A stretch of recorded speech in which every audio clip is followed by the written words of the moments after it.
अस्सलामु अलैकुम वरहमतुल्लाहि वबरकातुहू। अल्हम्दुलिल्लाहि रब्बिल आलमीन वस्सलातु वस्सलामु अला नबिय्यिना मुहम्मदिन व अला आलिहि व सहबिहि अजमईन बाद।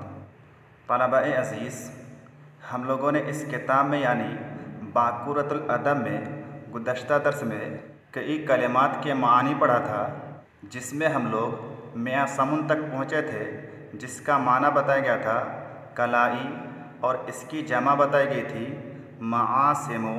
उसके बाद अगला कलिमा है ज़ुफ़रुन।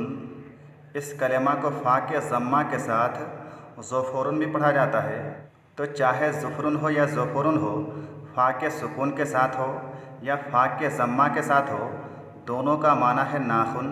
चाहे पैर के नाखून हो या हाथ के नाखून हो, हर तरह के नाखून को ज़ुफ़रुन और ज़ुफ़रुन कहा जाता है। और इसकी जमा क्या आती है अज़फ़ारुन और अज़ाफ़िरो। उसके बाद अगला कलिमा है मिरफ़क़ुन।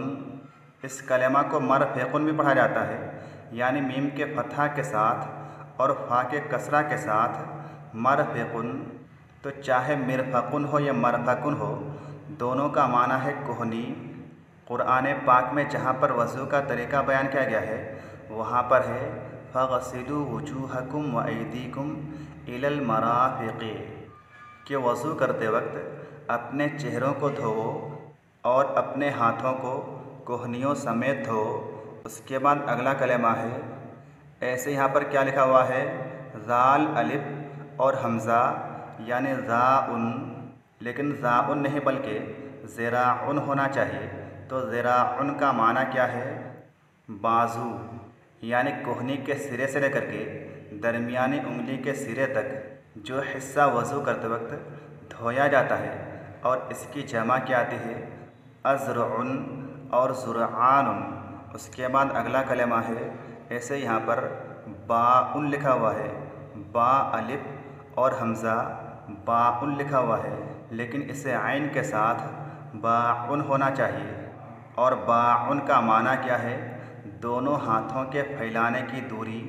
दोनों हाथों को फैलाने के बाद जो दरमियान में दूरी होती है, जो फासला होता है, उसी को बाउन कहा जाता है।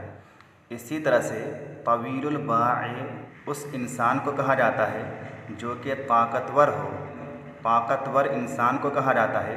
और कसीरुल बाए कमज़ोर को कहा जाता है। और इसकी जमा क्या आती है अबवाउन। उसके बाद अगला कलिमा है इबतुन। ऐसे इसको एबेतुन भी पढ़ा जाता है। तो एबेतुन का माना क्या है बग़ल, और इसकी जमा क्या आती है आबातुन।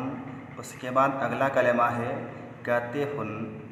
इस कलिमा को यानी कतिफ़ुन को कतफ़ुन और कितफ़ुन भी पढ़ा जाता है। तो चाहे कतिफ़ुन हो या कतफ़ुन हो या कितफ़ुन हो, हर एक का माना क्या है कंधा। इसी तरह से मूंढा, शाना, इसकी जमा अक्ताफ़ुन आती है। उसके बाद अगला कलिमा है आज़ोदुन। इसका माना भी ज़िराउन की तरह से बाजू होता है, लेकिन इसका इस्तेमाल मूंढे से लेकर के कोहनी के दरमियानी हिस्से पर होता है, जबकि ज़िराउन का इस्तेमाल कोहनी के सिरे से लेकर के बीच वाली उंगली के सिरे तक होता है। और आज़ोदुन की जमा क्या है आज़ादुन। उसके बाद अगला कलिमा है जम्बुन। जम्बुन का माना है पहलू, और इसकी जमा क्या है अजनाबुन और जुनूबुन। अस्साहिब बिल जंबे कहा जाता है सफ़र और हज़र के साथी को। उसके बाद अगला कलिमा है रिजलुन। रा के कसरा के साथ है, रजुलुन नहीं है बल्कि रिजलुन है। रिजलुन का माना क्या है पैर, टांग, और इसकी जमा अर्जुलुन आती है। उसके बाद अगला कलिमा है कदमुन। कदम पाँव यानी पैर का वो हिस्सा जो कि ज़मीन पर टिकता है और जिसके ऊपर पिंडली होती है। इसी तरह से फिट को भी जो कि नापने का एक आला है कदमुन कहा जाता है। और इसकी जमा क्या आती है अक़दामुन आती है। उसके बाद अगला कलिमा है साक़ुन। साक़ुन का माना है पिंडली, और इसकी जमा है सूक़ुन, अस्वक़ुन और सीक़ानुन। उसके बाद अगला कलिमा है फ़ाख़िज़ुन।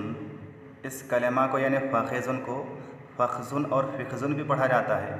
तो चाहे फ़ाखिज़ुन हो या फ़िख़्ज़ुन हो या फ़ख़्ज़ुन हो, हर एक का माना है रान और इसकी जमा है अफ़ख़ाज़ुन।